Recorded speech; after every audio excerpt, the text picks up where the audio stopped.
ça c'est vraiment le... C'est là où tout commence. Cette vigne, c'est Peyrafioc. Peyrafioc. Peyrafioc. Peyrafioc.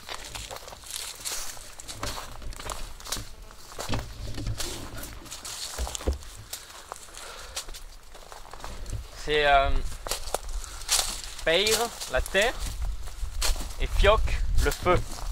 Et les gens appelaient cet endroit la terre de feu. Ah ouais. Pourquoi? Parce que c'est rouge. Pourquoi c'est rouge? Parce qu'il y a de l'or, de l'argent, c'est riche de minerais. Et en 70, mon père et ma mère arrivent ici. Il n'y a pas de vigne. Il y a une prairie pour les chèvres. Mon père appelle un ami qui est géologue, Henri Enjalbert. Henri Enjalbert, il a étudié tous les plus grands sols de France, la Bourgogne, Chevalban, il a les grands sols bordelais. Et il se balade. Et là-haut, là où il y a le chemin, il y avait déjà une espèce de coupure sur la montagne. Et il tombe sur cette coupure. Et réellement, ces poils se sont devenus... la légende dit, enfin c'est ma légende aujourd'hui, mais ouais. La légende dit que... Voilà, les poils se sont dressés et il est revenu en courant, tout excité. Et Mémé, Véronique, mes parents, vous avez un sol qui ressemble au meilleur sol de Bourgogne en Côte d'Or. Là, vous pouvez faire un grand cru. Et le lendemain, comme je t'ai dit, il revient en courant en disant attends. Vous pouvez faire un grand cru, mais ça va vous prendre 200 ans. Moi, je pense qu'il avait raison, mais mes parents n'ont pas écouté les 200 ans. Et ils se sont tout de suite mis au travail. La première chose qu'ils ont faite, c'était trouver un cépage qu'eux, ils aimeraient travailler, qu'ils aimeraient voir pousser, mais qui n'allait pas être un pinot noir. Parce qu'un pinot noir dans le Languedoc, Henri Enjalbert a dit que c'était un sol qui ressemblait au sol de Bourgogne. Donc beaucoup de gens nous demandent, mais sol de Bourgogne, pourquoi pas pinot noir? Parce que pinot noir avec ce soleil, ça donne de la confiture de cerise, quoi. Et quand on est amateur de vin, la confiture de cerise, c'est pas l'idéal, voilà.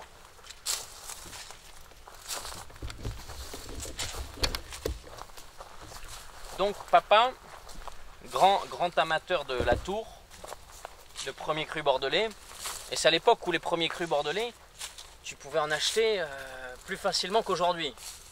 Aujourd'hui, tu économises pendant un an pour acheter une bouteille. Avant, tu pouvais avoir une bouteille, on fallait avoir un bon niveau de vie, mais c'était plus simple d'accès. La maturité est mixte. Plus acide, moins acide, une année bizarre. Mais bon, on en revient à l'histoire. Plantes du Cabernet Sauvignon qui sont issues de vignes bordelaises.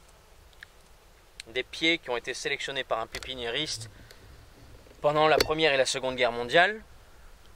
Et un type qui avait cherché la qualité. Voilà. Et les Bordelais, au début du siècle, au début du XXe, ils étaient encore dans une recherche organoleptique de qualité. C'est-à-dire qu'à cette époque-là de l'année, en août, ils se baladent dans les vignes et ils goûtent les baies et ils voient lequel pied sont les plus puissants au niveau aromatique.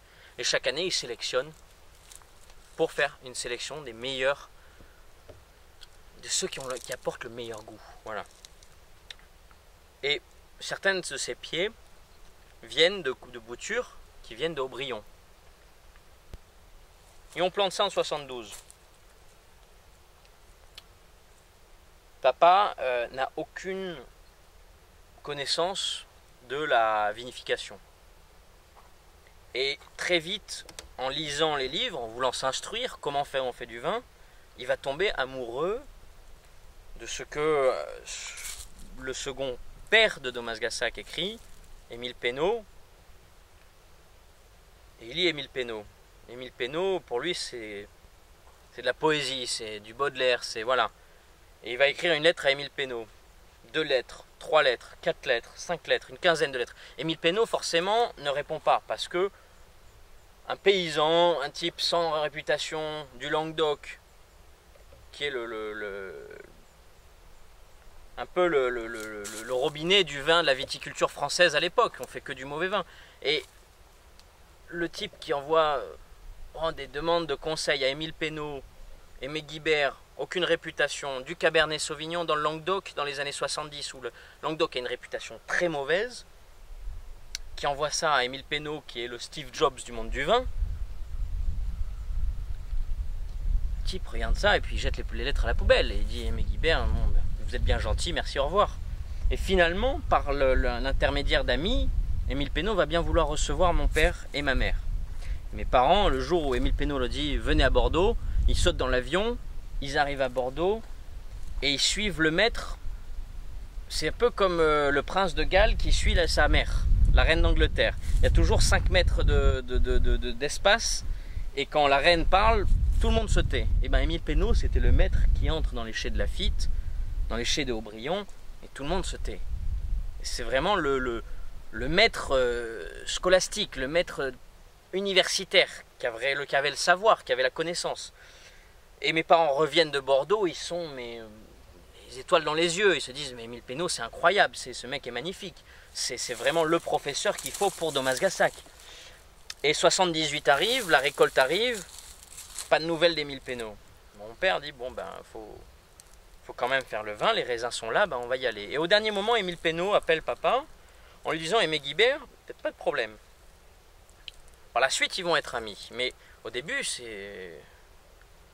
y a beaucoup de suspicion de la part d'Émile Pénaud. Et il lui dit à Aimé Guibert, il dit à papa, Aimé Guibert, j'accepte de te conseiller, mais 2 conditions. Première condition, tu ne me payeras pas.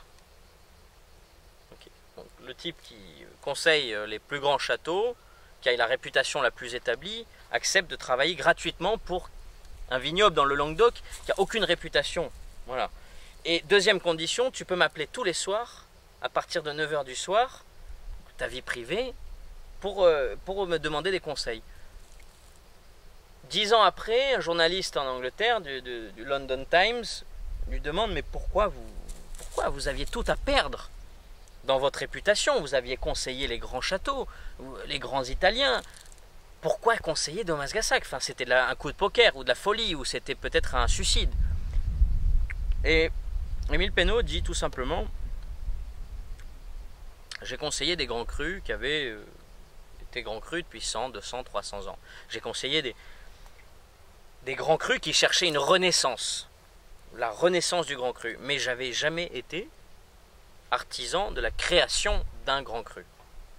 Voilà. Aujourd'hui, on est très loin du système de grand cru et de la mise en place d'un système de grand cru dans le Languedoc.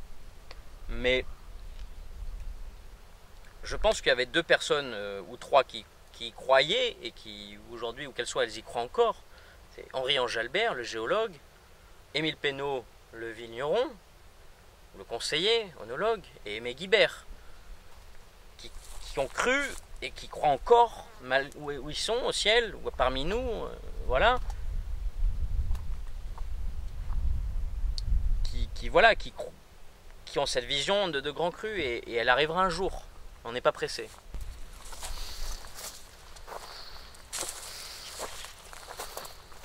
Ils sont vieilles ces vignes, hein? 42 ans. 42? 72, elles ont planté en 72, c'est les plus vieilles vignes. Et c'est vrai, et t'es à l'œil, parce que on va faire plusieurs vignes, et tu vas voir que c'est celles qui ont les plus beaux troncs. Tu regardes, on va faire d'autres vignes, et tu vois, c'est beau, c'est vivant, ça apporte de la concentration. Alors, certaines années, on fait le vin qui s'appelle la cuvée spéciale Émile Pénaud. Émile Pénaud, c'est 100% de Cabernet Sauvignon qui viennent de là. Et là, tu vois, quand tu vois ce sol-là, bon, ben, que tu peux me filmer moi, mon père faisait la même chose. On s'arrête là et on regarde. Et il faut arrêter de parler. Là, c'est les millions d'années qui nous parlent. Voilà. Ça, c'est une aberration. Dans le Languedoc, c'est une aberration géologique. Et il n'y a que à Thomas Gassac qu'il y a 7 hectares de cette espèce d'agglomération de grèze glaciaire, de calcaire, de cette poudre extrêmement riche de plein de minéraux, mais qui laisse passer l'eau, et qui a des grèzes grasses, un peu de graisse qui retiennent l'eau, d'autres faibles qui ne retiennent pas l'eau. C'est un savant mélange, voilà, dont... Bon, bah, c'était la famille Guibert, ça aurait pu être Tartampion, ça aurait pu être Jacques ou Dupont. Bon, bah, c'est nous. Et la chance, parfois, elle est devant vos yeux pendant la vie. Et elle vous dit bonjour. Parfois, les gens ne la voient pas. Parfois, les gens la voient. Bah, là, nous, je pense que mes parents l'ont vu, y ont cru et l'ont saisi et on en fait quelque chose, voilà. Et ce qui fait que Domasgassac est Domasgassac aujourd'hui.